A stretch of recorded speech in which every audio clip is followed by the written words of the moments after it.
Like every year, International Yoga Day was observed this year too on 21st of June in entire world. But unlike other years, this year the difference was people practiced it individually, not in large groups due to COVID pandemic. In fact, yoga or yog, which is physical, mental and spiritual practice, has become more relevant during times like this. In the era of corona, fear, anxiety, uncertainty collectively generated more affinity towards this ancient practice, with the world views as holistic solution that has been proved to calm down mind, eliminate diseases and restore well-being scientifically. We are delighted to have with us Ashley, who is joining us from Britain. Ashley is a yoga trainer. Besides being a supporter of women empowerment, she would be throwing more light on this subject. So hi Ashley, we welcome you on our show and thank you so much for joining us. Hello Rajni, thank you so much for having me. I'm really happy to be here. Ashley, it would be wonderful if we could start this conversation with brief introduction of yours. Of course. So my name is Ashley Handel. I'm a yoga, meditation, and creative movement teacher. I'm originally from California, but I'm now based in London, UK.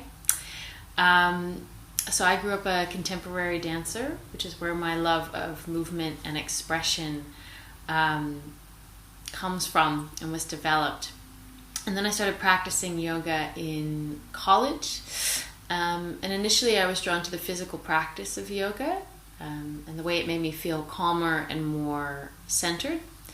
And now that I teach the practice, I'm much more invested in and appreciate the philosophical and cultural elements and the ways that yoga teaches us to be better humans and do less harm in the world.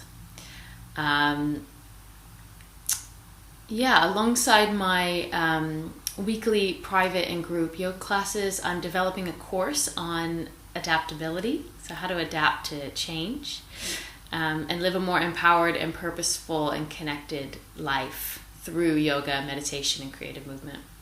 My focus will be on women who feel disempowered or stuck or overwhelmed and are looking to find their voice and find a sense of resilience and strength as the world is constantly changing and moving forward right now. Ashley, we know that of late you are involved in various women-oriented campaigns and volunteering for women empowerment projects. Please share something more about it. So, yes, my main work is as a yoga and meditation teacher, and I do teach mostly women, which allows me the opportunity to focus even deeper on the ways in which we as women minimize ourselves and our contributions to the world. And I work with women on how to hold both a sense of softness and strength as we navigate the world. But some of the sort of special projects I've done around women's empowerment is I've gone into corporate businesses and taught embodied confidence and empowerment for women in the workplace. So a lot of that is about some of the body-based techniques I've learned through yoga, creative movement, as well as pranayama and other breathing, energetic techniques to help women access more confidence and empowerment in their professional lives. They're being more comfortable in their bodies and more connected to one another. So that's some of the special kind of women's empowerment work that I've done. Do you think meditation and yoga contribute to women empowerment? And if yes, then how? Yes, I definitely think that meditation and yoga contribute to women's empowerment because as I've learned from my teachers, both close to home and more abroad in a global context, the sort of historical teachers in the variety of lineages in yoga, it's not only about union but about liberation.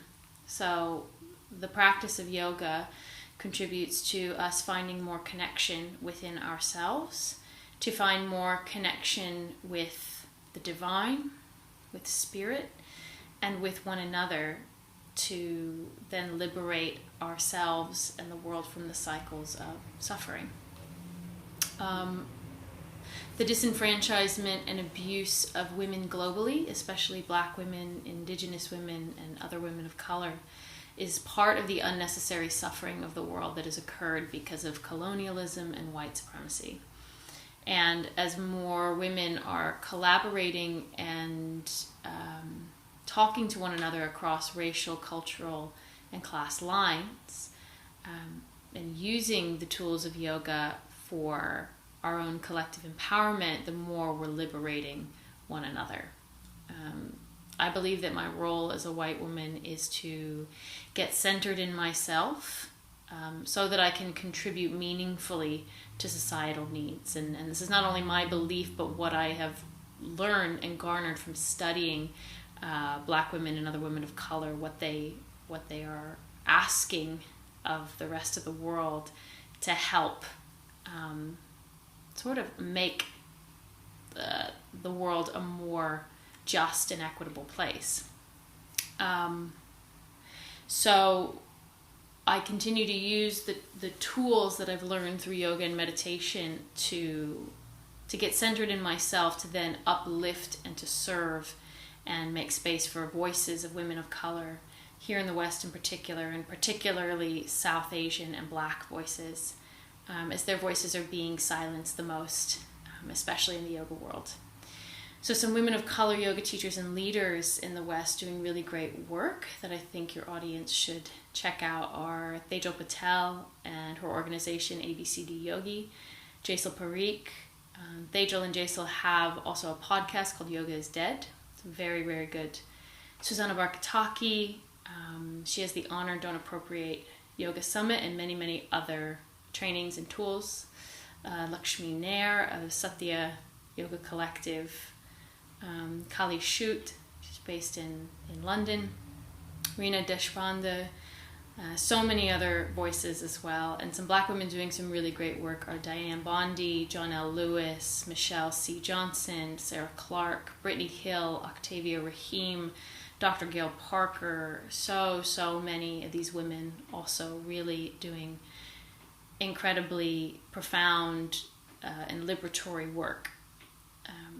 So to sort of sum up what I've said, yes, yoga and meditation teach us the interconnectedness, as well as teaching us to learn to look inside ourselves, self-study, swadhyaya, to recognize our own patterns and where we can improve and become more aligned with absolute truth and the truth of the world. And it's a reminder of our duty to one another for collective liberation. And I recognize that my role is to make space for uplift, voices that need to be heard, voices that need to be seen as authorities in the yoga world, whose lived experience reflects the teachings and the practice of yoga. And being in service in that way is part of women's empowerment to me. Actually, how do you see yoga being more relevant, more close during COVID times? So I see yoga being more relevant during COVID-19 because COVID-19 has caused us to make our physical world that we interact with smaller, and it's asked us to be more still and more aware of ourselves and what's happening in the world around us. It's also drawn into sharp focus our interconnectivity and our interconnectedness and interdependence with one another, and drawn into sharp focus the cause and effect of all of our societal and individual actions, which are very central themes in yoga. And to me, yoga has always been relevant, but I think it's helped a lot of people right now become more patient and compassionate towards themselves and each other because of the magnitude of such a shift in our daily lives. And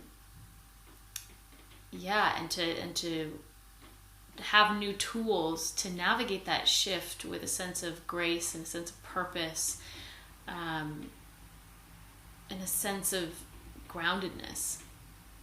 And my hope and my mission is to help more women in particular feel empowered and connected with each other globally, cross-country and cross-culturally, by teaching and engaging online in a variety of virtual spaces, which COVID-19 has made more a central focus in my work. I've been able to connect in a more global way, which I think is incredibly useful and incredibly empowering and necessary for our collective betterment. And finally, what message do you have for all women entrepreneurs who are watching you across the globe? So my message for all women entrepreneurs globally is take deep, true care of yourselves. Learn to consciously rest and to soften, and learn to build strength and resilience. We need both in this world, especially as women leading. And something Octavia Rahim said recently is, what is yours to do with devotion? So recognize what your role is to fulfill, and know that it's not your role to fulfill all the things, right? We each have a role, and what is ours to do with devotion. And remember that we need each other. And if you have power, use it to uplift someone with less power. And let your business speak your truth and uplift those around you. So that's my message to all women entrepreneurs around the globe. Thanks for giving this inspirational message, and thank you so much for being with us and sharing your perspective. Thank you so much. Thank you so much, Rajni, for having me. It's been a pleasure speaking with you, and be well and take care. Thanks guys for watching. Take care and see you.